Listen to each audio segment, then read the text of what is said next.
পঞ্চম দফা বৈঠক শেষেও ইউরেনিয়াম সমৃদ্ধকরণ ইস্যুতে চুক্তিতে পৌঁছাতে ব্যর্থ ইরান ও যুক্তরাষ্ট্র।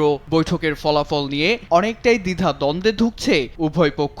এমনকি পরবর্তী বৈঠক নিয়েও দেখা দিয়েছে দ্বিমত। ওয়াশিংটনের দেয়া বৃহস্পতিবারের পরিবর্তে রবিবার বৈঠকে বসার তাগিদ জানায় তেহরান।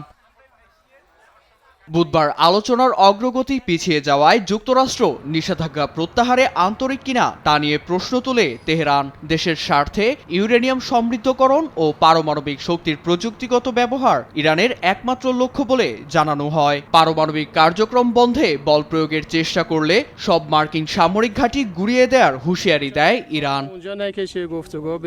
আলোচনার পরিবর্তে সংঘাত চাপিয়ে দিলে আমাদের চেয়ে বেশি ক্ষয়ক্ষতি হবে যুক্তরাষ্ট্রের। তাদের এই অঞ্চল ছাড়তে হবে, কারণ সেগুলো আমাদের আয়ত্তের মধ্যে রয়েছে। দ্বিধা ছাড়াই আমরা প্রতিটি ঘাঁটিতে আঘাত হানার জন্য প্রস্তুত।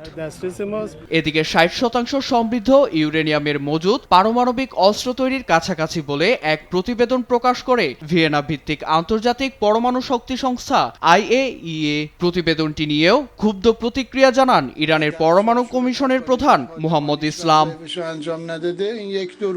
অন্যদিকে ইরানের সঙ্গে সমঝোতায় পৌঁছানো সম্ভব নয় বলে সন্দিহান মার্কিন প্রেসিডেন্ট ডোনাল্ড ট্রাম্প। সামরিক ঘাঁটিগুলো থেকে ইরানের হামলার হুমকিতে ইরাক সহ আশেপাশে থাকা মার্কিন দূতাবাস থেকে কর্মকর্তাদের সরিয়ে নিচ্ছে যুক্তরাষ্ট্র।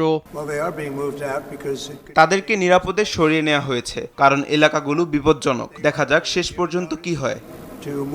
এছাড়া ইরান ও যুক্তরাষ্ট্রের পরমাণু আলোচনায় মধ্যস্থতার প্রস্তাব দিয়ে পরিস্থিতিকে আরো প্রশমিত করেছে রাশিয়া। দেশটির উপপররাষ্ট্রমন্ত্রী সার্গেই রিয়াবকভ জানান, শুধু রাজনৈতিক নয়, বাস্তব সহায়তা দিতে প্রস্তুত মস্কো।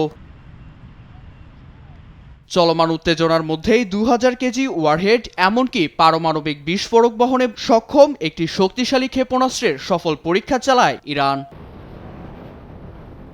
নীরব দাস, নিউজ ডেস্ক, দেশ টিভি।